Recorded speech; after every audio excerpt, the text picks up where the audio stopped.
প্রিয় দর্শক, সাজ্জাদ কাদিরের প্রীতি নিন, শুভেচ্ছা নিন।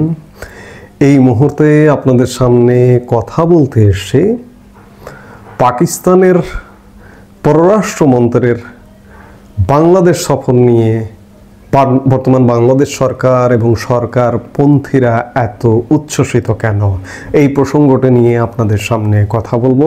আমরা কথা বলবার আগে, আলাপটি শুরু করবার আগে আলাপটিতে নিজেদের একটু জোশ আনবার জন্য একটা ভিডিও দেখি, তারপরে আমরা আলাপটি এগিয়ে নিয়ে যাব। আপনারা দেখেছেন এগুলো ভিডিও, কিন্তু তারপরেও আমরা আলাপে একটু যুক্ত করতে চাই যাতে একটু জোশ আসে। এজন্য প্লিজ আপনারা ভিডিওটা দেখুন, তারপরে আমরা কথা বলি। আমাদের কালচারাল হাউস এখানে করা যায় কিনা সেটা নিয়ে কথা বলেছিলাম, এবং আমাদের ইউনিভার্সিটি লেভেলে যে এক্সচেঞ্জ যে প্রোগ্রামগুলো সেগুলো কীভাবে ডেভেলপ করা যায়, ডিফেন্স সেক্টরে কীভাবে করা যায় সেগুলো নিয়ে আমরা কথা হয়েছে। তো আমরা আমাদের যে 71 ডিলের যে ইস্যুটা আছে সেটা যেমন রয়েছে, তেমনিভাবে এই দুইটি দেশের মধ্যে গণ অভ্যুত্থানের পরে 24-এর পরে কীভাবে হলো বাংলাদেশের সাথে অন্য দেশের ফরেন পলিসি হবে, এটার বড় একটি আজকে মিটিং হয়েছে, এবং সেটাতে আপনারা দেখেছেন পাকিস্তানের ফরেন মিনিস্ট্রির সাথে। তা আমরা আশা করি যে দক্ষিণ এশিয়াকে সার্ককে কীভাবে আরও অ্যাক্টিভ করা যায়, এবং আমাদের এখানে একটা ইস্যু উঠে এসেছে, ভারতের কারণে সার্কটা ইনঅ্যাক্টিভ হয়ে আছে।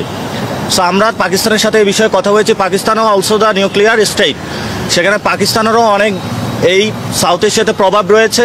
কিভাবে সার্ককে অ্যাক্টিভ করা যায়, অর্থনৈতিক জায়গায় আমরা কিভাবে প্রসপেরিটি নিয়ে আসতে পারি সে বিষয়ে কথা হয়েছে।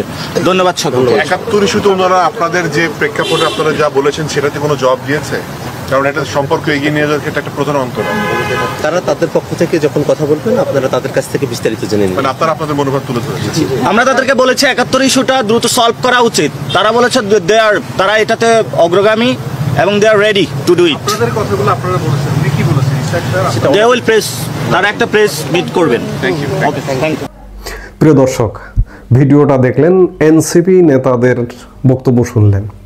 তাদের বক্তব্যে একটি কথা স্পষ্ট হয়ে এলো, বোঝা গেল যে তারা পাকিস্তানের সাথে সম্পর্ক উন্নয়নে কিংবা পাকিস্তানের পররাষ্ট্রমন্ত্রীর সাথে বৈঠক করতে পেরে দারুণ উচ্ছ্বসিত।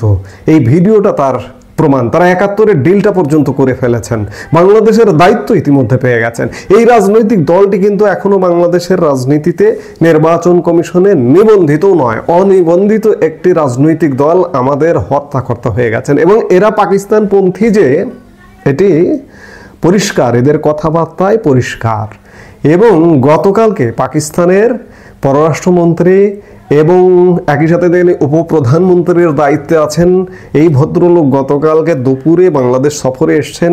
এসে গতকালকে থেকেই ব্যস্ত সময় পার করেছেন। গতকালকে বিএনপি, জামাত, এনসিপির সাথে বৈঠক করেছেন।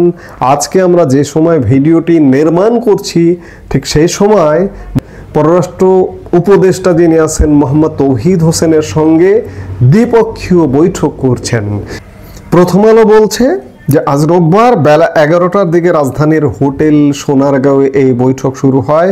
এরপর দুই দেশের মধ্যে 6টি চুক্তি ও সমঝোতা স্মারক সইয়ের কথা রয়েছে। একটি বিষয় খুব লক্ষণীয় যে বাংলাদেশের সাবেক ও বর্তমান কয়েকজন কূটনীতির সঙ্গে প্রথম আলো কথা বলেছে এবং সরকারি নথি পর্যালোচনা করেছে। তাতে দেখা গেছে যে অতীতে দুই দেশের পররাষ্ট্রমন্ত্রী পর্যায়ের দ্বিপক্ষীয় বৈঠকের কোনো দৃষ্টান্ত পাওয়া যায় না। খবর বলছে যে দ্বিপক্ষীয় বৈঠক হয়নি, দুদেশের সরকার প্রধান, রাষ্ট্রপ্রধানদেরও সফর হয়েছে। বেনজির ভুট্টো বাংলাদেশে এসেছেন, নওয়াজ শরীফ এসেছেন, জুলফিকার আলী ভুট্টো এসেছেন বঙ্গবন্ধু বেঁচে থাকা অবস্থাতেই। কিন্তু পররাষ্ট্রমন্ত্রী পর্যায়ে দ্বিপক্ষীয় বৈঠক হয়নি। এবং পররাষ্ট্রমন্ত্রীর সফরটা হচ্ছে 13 বছর পর, 2012 সালে, তখন আওয়ামী লীগ ক্ষমতায় ছিল। হিনা রাব্বানী খার নামের একজন পররাষ্ট্রমন্ত্রী ছিলেন, বাংলাদেশ সফর করেছিলেন, কিন্তু দ্বিপক্ষীয় বৈঠক হয়নি। সর্বশেষ গত এপ্রিল মাসে পাকিস্তানের পররাষ্ট্র সচিব আমেনা বালুচ বাংলাদেশ সফর করেছিলেন। এবং সেই এপ্রিল মাসেই এই যে আজকে যিনি এসছেন পররাষ্ট্রমন্ত্রী ইসাক দার, তার আসবার কথা ছিল, কিন্তু ভারত পাকিস্তান সংঘাত লেগে যায় সেই সময় এপ্রিলেই। সেই সংঘাতের আবহে সফরটা স্থগিত হয়ে যায় কিংবা পিছিয়ে যায়। সেই সফরটা এখন অনুষ্ঠিত হচ্ছে। আজকে খুব উচ্ছ্বাস দেখা যাচ্ছে। আজকে ইতিমধ্যে আমরা আগেই বললাম যে ভিডিওটা যখন তৈরি করছি দ্বিপক্ষীয় বৈঠক হচ্ছে। আজকে প্রধান উপদেষ্টা ডক্টর মোহাম্মদ ইউনূসের সঙ্গে উপপ্রধানমন্ত্রী এবং পররাষ্ট্রমন্ত্রী পাকিস্তান তার সাক্ষাৎ হবে, এবং আজকে বিএনপির চেয়ারপারসন বেগম খালেদা জিয়ার সাথে সাক্ষাৎ হবে। বেশ, পাকিস্তানের পররাষ্ট্রমন্ত্রীর এই সফরটা মনে হচ্ছে এমন একটি গুরুত্বপূর্ণ দেশ যেটির সাথে সম্পর্ক নির্মাণ না করলে বাংলাদেশের জীবন বরবাদ হয়ে যাবে। অথচ পাকিস্তান আমাদের শত্রু রাষ্ট্র, আমাদের কিন্তু মিত্র রাষ্ট্র নয়। আপনি বাংলাদেশের জন্মের ইতিহাস থেকে যদি পর্যালোচনা করেন, জন্ম থেকেই শত্রু রাষ্ট্র। জন্মের পূর্বের 24 বছরের ইতিহাস যদি পর্যালোচনা করেন, এখনকার প্রজন্ম, এই যে ছেলেগুলো বক্তব্য দিলেন সাংবাদিক সম্মেলনে এনসিপি, এরা কি ইতিহাস জানে না? এরা কি ইতিহাস পড়েনি? পাকিস্তানের সাথে বাংলাদেশের সম্পর্কটা কেমন? 1947 সালে দেশ বিভাগের 1 বছর যেতে না যেতেই আমাদের এই পূর্ব পাকিস্তান হয়েছে, স্বপ্নভঙ্গ হয়েছে। প্রথমে ভাষার দাবিতে, ভাষা আন্দোলন, ভাষার দাবিতে আমাদের রক্ত দিতে হয়েছে, তারপরে আমরা বাংলা ভাষার মর্যাদা পেয়েছি। এরপরে বাকিটা ইতিহাস। চূড়ান্ত পরিণতি 1971 সালের মহান মুক্তিযুদ্ধে, রক্তক্ষয়ী সংঘর্ষ, রক্তক্ষয়ী যুদ্ধ, 30 লাখ শহীদ, 3 লক্ষ মা বোনের ইজ্জতের বিনিময়ে আমরা স্বাধীনতা পেয়েছি। সেই পাকিস্তান, এবং সেই পাকিস্তান একটা নিকৃষ্টতম পাকিস্তান। আজকে এত উচ্ছ্বাসের কারণটা কি? এই প্রশ্নগুলো এসে যায়। এবং নিকৃষ্ট শুধু নয়, পাকিস্তান বাংলাদেশের তুলনায় সব বিচারে একটি পিছিয়ে থাকা দেশ। সেই দেশটির সাথে এই সফরগুলোতে আমরা সম্পর্ক উন্নয়ন করব, এবং এই সফরগুলোতে মূলত যেটি বলা হচ্ছে যে বাণিজ্যিক এবং অর্থনৈতিক সম্পর্ক উন্নয়নের একটি প্রচেষ্টা নেওয়া হবে। পাকিস্তান কিসের দেশ? পাকিস্তানের সাথে বাণিজ্যিক সম্পর্ক, অর্থনৈতিক সম্পর্ক করে লাভ কি? আপনি বাণিজ্যিক পরিসংখ্যান যদি দেখেন, পাকিস্তানের সাথে আমাদের বাণিজ্য আসমান আর জমিন পার্থক্য। পাকিস্তানের সাথে আমাদের আমদানিও কম, রপ্তানিও কম, কিন্তু তারপরে যতটুকু হয়, ধরুন আমরা যদি 6 টাকার রপ্তানি করি পাকিস্তানে, পাকিস্তান আমাদের এখানে 60 টাকার রপ্তানি করে, 60 টাকার রপ্তানি করে। পার্থক্যটা এমন, পাকিস্তানের সাথে বাংলাদেশের সম্পর্ক উন্নয়ন হলে লাভবান হবে পাকিস্তান, বাংলাদেশ নয়। বাস্তবতাও নেই। অনেকে বলবেন যে আমরা ভারত থেকে তো অনেক বেশি আমদানি করি, ভারত থেকে $10 বিলিয়ন আমদানি করি, কোনো বছর $12 বিলিয়ন আমদানি করি, আমরা করি $2 বিলিয়ন।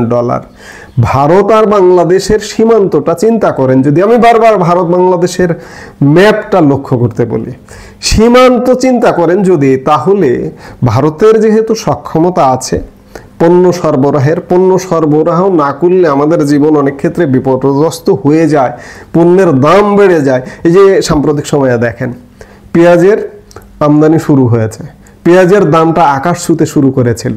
এই আমদানি শুরু হওয়াতে পেঁয়াজের দামটা কন্ট্রোলে রাখা গেছে। এইভাবে ভারতের সাথে আমাদের সম্পর্কটা এইরকম যৌক্তিক সম্পর্ক। সেই যৌক্তিক সম্পর্ক আজকে এই বর্তমান সরকার এবং সরকারপন্থীরা অযৌক্তিক সম্পর্কে পরিণত করেছে। আমি একটা পরিসংখ্যান একটু আপনাদের সামনে তুলে ধরব। আজকে 25 সালে আমরা কথা বলছি, 24 সাল থেকেই বাংলাদেশ ধ্বংসের দ্বার প্রান্তে চলে গেছে, এখন একটা ধ্বংসস্তূপের মধ্যে দাঁড়িয়ে আছে। এজন্য আমি 1 বছর আগের পরিসংখ্যান আপনাদের একটু বলতে চাই।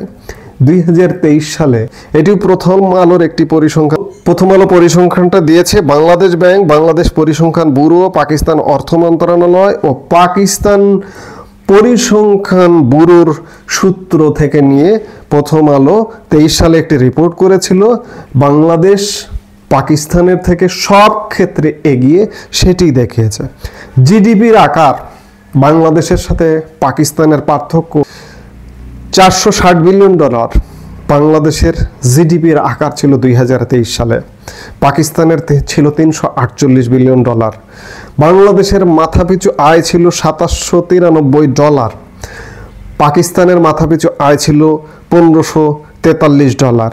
রপ্তানি আয় ছিল $5208 কোটি, পাকিস্তানের ছিল $3250 কোটি।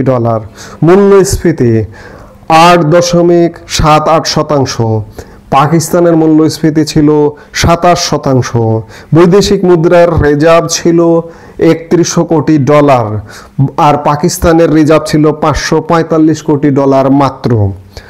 গড় আয়ু 72.8 বছর, 67.8 বছর পাকিস্তানের। ডলারের দাম আমাদের 2023 সালে ডলারের দাম ছিল 105 টাকা, পাকিস্তানে ছিল 259 রুপি।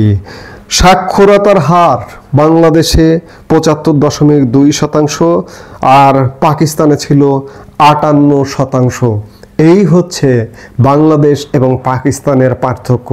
আমার থেকে একটি অনুন্নত একটি দেশ। আমার অর্থনীতি যদি পৃথিবীর অর্থনীতিতে যদি চিন্তা করেন যে আমার অর্থনীতি বিশ্বের 35তম অর্থনীতি, এই এক বছর আগেও ছিল, 24 সালের শুরুতেও ছিল। পাকিস্তান 42তম অর্থনীতি। অর্থাৎ পাকিস্তান এবং বাংলাদেশের পার্থক্যটা এরকম, এবং এই রকম পার্থক্যের দেশের একটি উপপ্রধানমন্ত্রী একজন এসছেন, পররাষ্ট্রমন্ত্রী এসছেন, কিন্তু বাংলাদেশের ফ্যাসিবাদ বিরোধী জোটের রাজনৈতিক দলগুলো এবং বাংলাদেশ সরকারের যে উচ্ছ্বাস দেখা যাচ্ছে, তাতে মনে হচ্ছে যেন মার্কিন যুক্তরাষ্ট্রের পররাষ্ট্রমন্ত্রী মার্কো রুবিও বাংলাদেশে সফরে এসেছে। আমি বলছি না যে পাকিস্তানের সাথে আপনার সম্পর্ক খারাপ করতে হবে। আমাদের আশপাশের যে ছোট অর্থনীতির দেশগুলো আছে না, নেপাল, ভুটান কিংবা মালদ্বীপ, তাদের সাথেও আপনি সম্পর্ক খারাপ করবেন না, তারাও আপনার অমূল্য সম্পদ। তেমনি পাকিস্তান আমাদের শত্রু। পাকিস্তানের সাথে আমরা রক্তক্ষয়ী যুদ্ধ এবং বঞ্চনা এবং এখনো শত্রু দৃষ্টিতে দেখে। এক শ্রেণীর মানুষ পাকিস্তান করে জীবন দিয়ে দিতে প্রস্তুত। সেই শ্রেণীর মানুষেরও একটু উপলব্ধি করা উচিত যে পাকিস্তান এখনো আমাদেরকে কি দৃষ্টিতে দেখে। বাঙালিরা পাকিস্তানে আটকে পড়ে আছে। সেই বাঙালিদের কি অবস্থা পাকিস্তানে একটু গিয়ে দেখুন কিংবা খবর নিন। সেই পাকিস্তানের সাথে এত দহরম মহরম করবার কারণটা হচ্ছে আসলে বাংলাদেশকে আবার পাকিস্তানি ভাবধারায় ফেরা।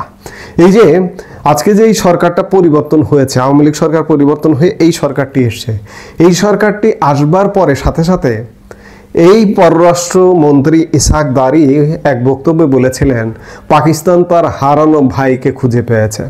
আজকে এত সফর এবং যাওয়া আসা চলছে। এই মুহূর্তে যদি আপনি চিন্তা করেন, বাংলাদেশের একটি সামরিক প্রতিনিধি দল, এখন পর্যন্ত উচ্চ পর্যায়ের সামরিক প্রতিনিধি দল বাংলাদেশ সেনাবাহিনীর কিউএমজির নেতৃত্বে পাকিস্তান সফররত আছে, লেফটেন্যান্ট জেনারেল ফয়জুর রহমানের নেতৃত্বে। মানে এই যে সফর হচ্ছে, এই যে চলাফেরা হচ্ছে, এগুলো আসলে কি উদ্দেশ্যে? কোনো সুস্থ বিবেকবান মানুষ কি বলবে যে একটা ব্যর্থ রাষ্ট্র, একটা পিছিয়ে পড়া রাষ্ট্রের সাথে এত দহরম মহরম করবার কোনো কারণ আছে?